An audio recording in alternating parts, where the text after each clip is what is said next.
Hey, hello and welcome all my dear third standard little champs. How have you been? I hope that you are enjoying 3 live lectures and 3 pre-recorded lectures. Now that you know that this format is very interesting for your revision work, I hope that you too might be taking it interestingly. And dear boys and girls, I hope that more and more boys and girls will join the live lectures. Why are we sending you these pre-recorded lectures even after doing the revision in the live lectures is because many things are different from the live lectures here. There are many advantages of the live lecture as well as of this recorded video lectures. Students, you know that we are revising question and answers. Now, here also we are going to revise question and answers in this lecture.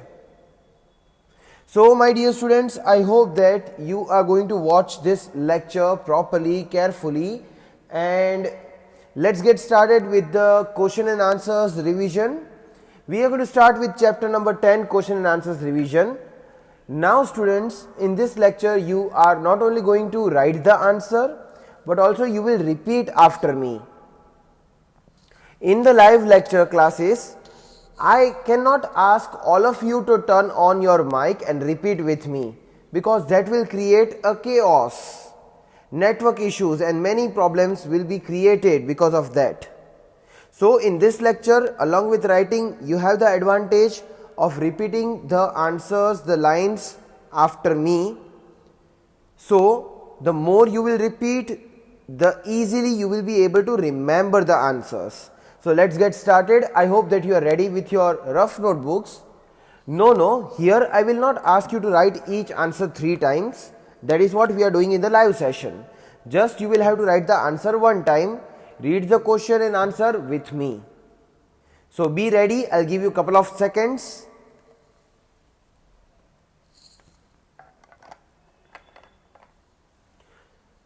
Dear boys and girls, please make sure don't miss out to write any answer. Don't miss out to repeat any answer with me. And I hope that if these many times we are revising question and answers, you don't have to read it once more even before the exam, because at least 2 to 3 times we have revised these things. So if you have the proper concentration, you will need no more than 3 times to remember the answer. Now let's get started. So these are chapter 10 question and answers, which you might have revised in the live lectures if you have joined or if you had joined the live sessions. So let's get started. You don't have to write the question here. I am giving you time to write the question. So let's get started with question and answers. Question 1 and answer 1. Now, question 1. Name 2 units of measuring length. Before asking you to write the answer, I hope that you have written today's date, revision work, chapter 10. Write this much in the header part,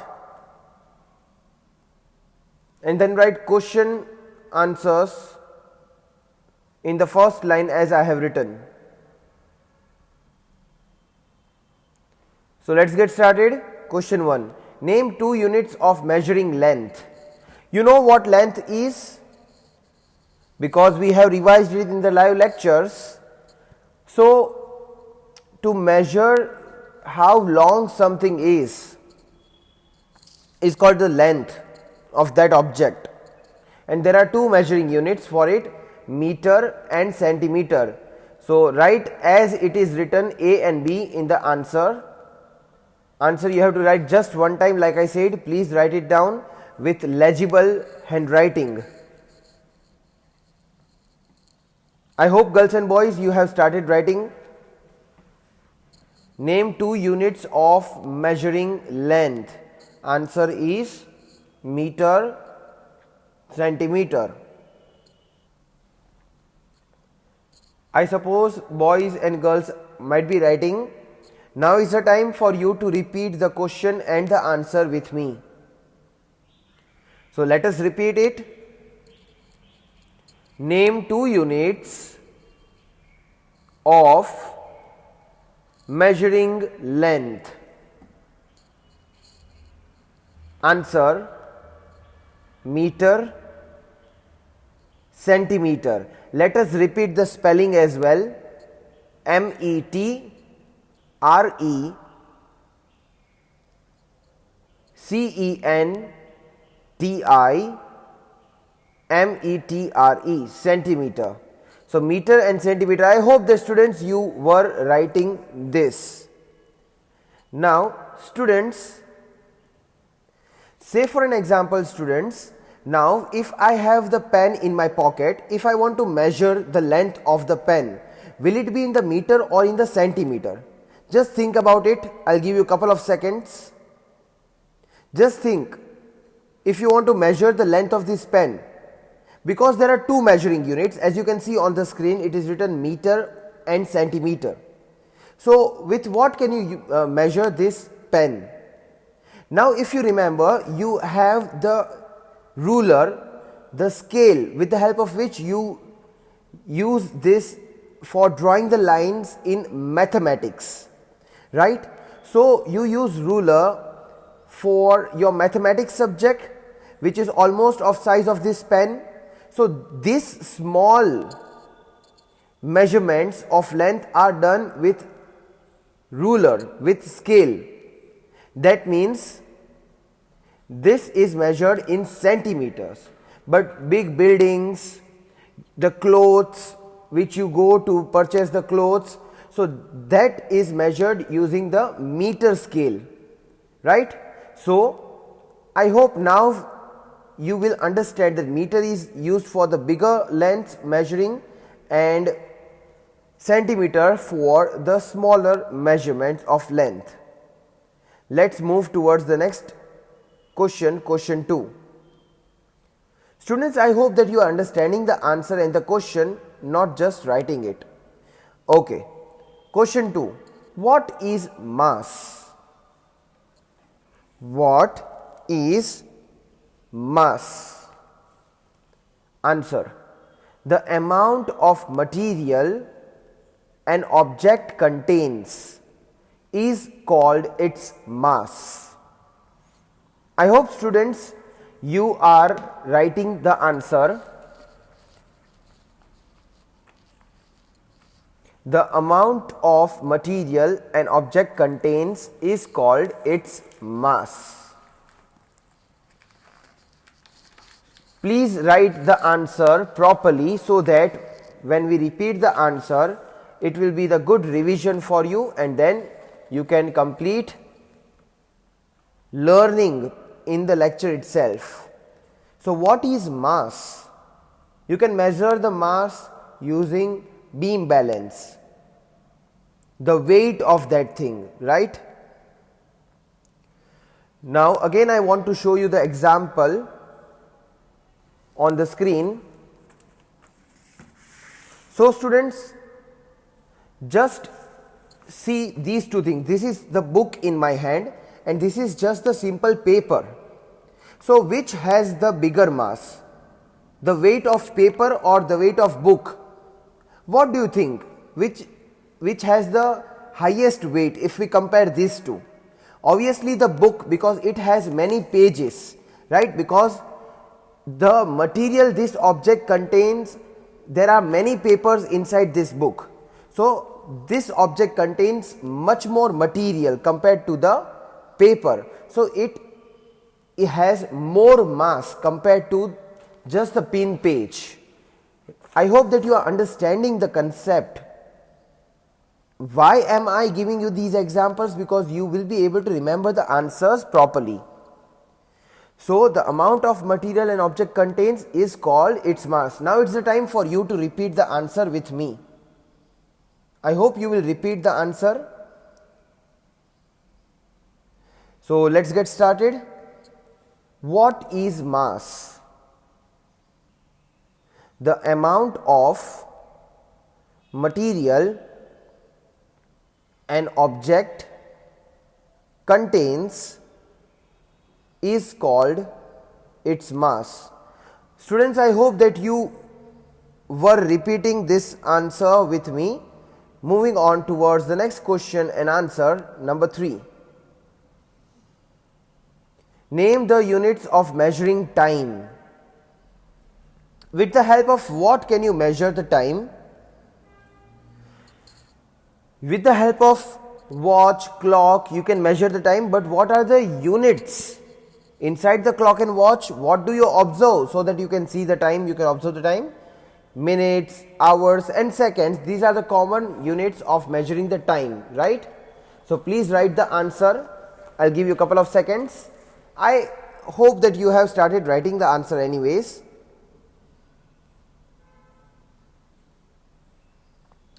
So you can even measure the time using the units like 1 day, 1 month, 1 year, more than 1 day, year or month. These are also the units, but these are the bigger units. Otherwise, generally we measure it using seconds, minutes or hours. For how many hours are you attending the online lectures? So you will say that one lecture is of 40 minutes or 45 minutes. So this is how you are measuring the time. I hope that you have written this answer properly in your book. So let's repeat this. I hope you people are ready to repeat this with me. Name the units of measuring time. Answer: A. minutes, B. hours, C. seconds. Okay students, I hope that you were repeating this question and the answer with me. Now is the time to write second last question from this chapter and the answer as well. What the question is? What is length? Answer: length is the size or measurement of how long something is. So this is what the length is, and I told you the same thing in the beginning of this lecture, that length means you measure that how long something is, and then I gave you the example of pen, that small things are measured in centimeters and the long, much more long things are measured in meters. These are the two units, right? I hope that you have started writing the answer anyways. Length is the size or measurement of how long something is. Either you come on the conclusion and you get the size of something, that is also the length, or you are measuring something, so that measurement when you are taking is also said that you are taking or you are measuring the length of something. So how long that particular thing is. Okay, now I hope that you might have written this. Now is the time for you and me to repeat this. Please repeat after me. What is length? Length is the size or measurement of how long something is. Okay, I hope that you were repeating this with me. Now is the time to revise the last answer, and then we will move towards the next chapter, the last chapter for today's lecture. So let's revise the last answer of this chapter. Question 5. How is time measured? How is time measured? Answer is, it is measured using clock or watch. As simple as that. Obviously you might be having wall clock, it might be analog or digital clock at your home, and you might be wearing the wrist watches. So these are the instruments with the help of which we can measure the time. In the ancient time, people did not had watches or clocks. They used to measure the time using the shadow of sun. Yes, they used to estimate what the time might be. They were having the clock, but sun clock. So that was also a kind of wooden prepared clock. Slowly the technology increased and we have now the watches and the clocks. So I hope students you are writing this answer. So now is the time for you to repeat this question and answer after me. I hope students you will repeat this with me. How is time measured?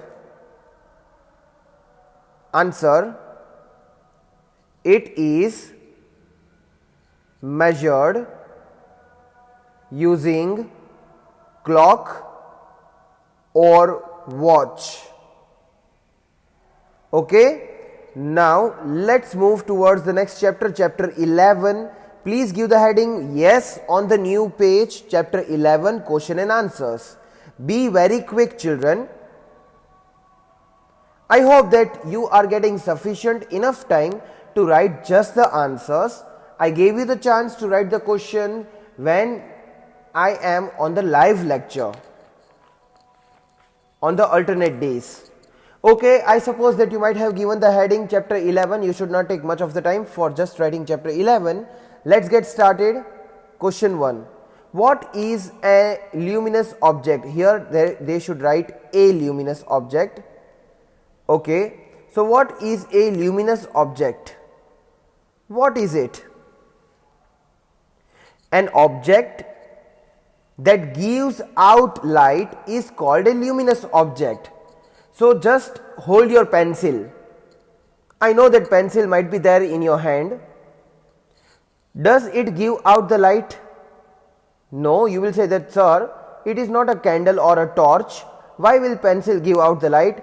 Yes, pencil does not give out the light. That's why it is not luminous. We say it is non-luminous.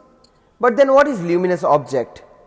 Students, you keep writing the answer. I will keep explaining it to you. Simultaneously, both should happen. Now when you are sitting at your home, you might be sitting on the chair or on the sofa set or on the floor, doesn't matter.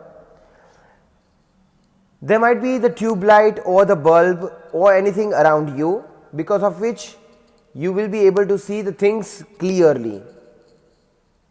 So that is called the luminous object because they give out the light. Yes, they are the man-made luminous object.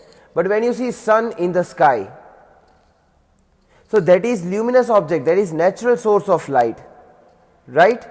It gives out the light on its own.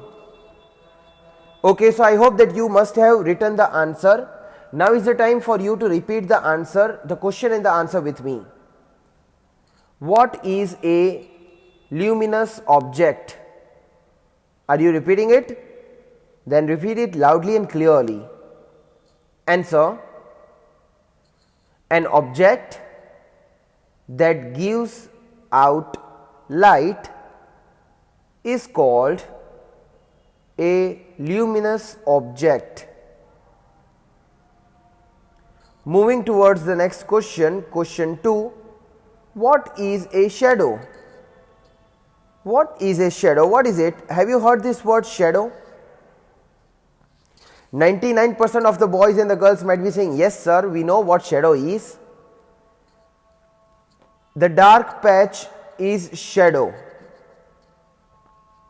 The dark patch is shadow. What dark patch? The dark patch, when it happens when you stand, when you block the path of the light, the dark patch is formed behind you or on the opposite direction of the light. That dark patch is called shadow. I hope that you have started writing the answer. It's too small. Okay, now it's the time for you to repeat this with me. What is a shadow? Answer: the dark patch is called shadow. Okay, now is the time to write question 3 and answer 3. Where is the shadow always formed? Just now when I was explaining you the shadow concept question 2, I already said the answer for this too. Where is the shadow always formed? Answer: shadow is always formed on the opposite side. Where opposite side? On the opposite side of the light. Say for an example, if you are standing in front of light, behind you the shadow will be formed. If you are facing towards the light, then behind your back the shadow will be formed on the floor, the dark patch, that is shadow, and that is formed on the opposite side of the light. If the light is behind you, then the shadow will be formed in front of you. So shadow is always formed on the opposite side. Please write the answer. I'll give you a couple of more seconds. And I hope that you are getting sufficient enough time to write the answer. Shadow is always formed on the opposite side. If you are not able to write the answer properly in the lecture, you can again watch the YouTube lecture and you can finish your homework within the same day. Okay, now it's the time for you and me to repeat this question and the answer. Let's get started. Where is the shadow always formed? There should be the question mark at the end. Answer: shadow is always formed on the opposite side of the light. If you want, you can write this down, of the light. If you do not want, it is but obvious, you will be able to understand it. There is nothing hard to be remembered in that. Okay, I suppose all my boys and girls were repeating the question and the answer.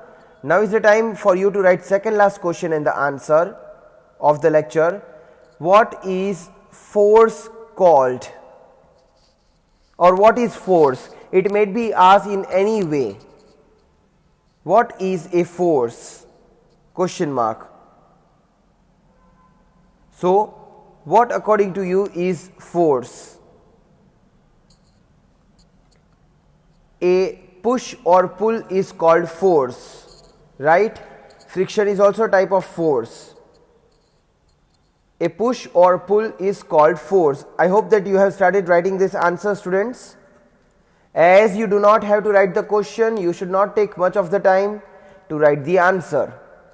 In the online live classes, I am giving you time to write the questions as well, to understand the question and to discuss it amongst your friends. Okay, so now please repeat this answer with me, the question and the answer, both the things. What is force called, or what is a force? Answer: a push or a pull is called a force. I hope, students, you have written and you were repeating the answers with me. See, please make sure that when you are writing the answer, it is needless to say, but still I have been repeating in all the classes, that whenever you change the answer, you have to leave one line. And in the live session, I have even told you that if you are writing the answer 3 times, though the answer is same, but you have to leave one line after finishing it for one time. So, let's move towards the last question of the lecture. What is a friction? Do you know what the friction is? Students, look at the screen. What is friction? Answer is, the force that slows down the movement is called friction. Yes, it indeed is called the friction. So, the force which slows down the movement is called the friction, like we apply the brake, whether it is in the cycle or motorcycle or car. So, that force which stops or slows down the movement is called friction. By applying the brake, we are applying the friction on the tires to stop that. I hope that you are understanding the concept, not just keeping on to writing the answer. So it's the time for you to repeat this with me. Students, please repeat it loudly and clearly. What is friction? Answer: the force that slows down movement is called friction. So students, I have given you a whole lot of examples when I was explaining you. Still I want to give it to you again so that the concept will be very clear. See, when you are riding the bicycle or bike or anything, you apply the handbrake. Similarly, when you are walking, also the friction is being applied, because without friction you will keep on slipping down, you will not be able to walk. Friction is very necessary therefore.